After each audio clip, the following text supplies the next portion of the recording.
தமிழ்நாடு சட்டமன்ற பேரவை விதி 26(1) கீழ் தமிழ்நாடு சட்டமன்ற பேரவையினுடைய அடுத்த கூட்டத்தினை தலைமைச் செயலக வளாகத்தில் அமைந்துள்ள சட்டமன்ற பேரவை மண்டபத்தில் வைத்து வருகிற 2025 மார்ச் மாதம் 14ஆம் தேதி திங்கட்கிழமை காலை 9:30 மணிக்கு கூட்டியுள்ளேன்.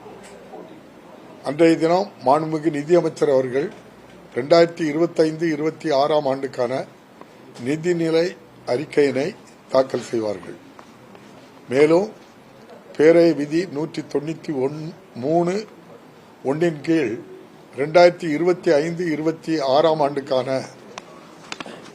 முன்பண மானிய கோரிக்கைகள்,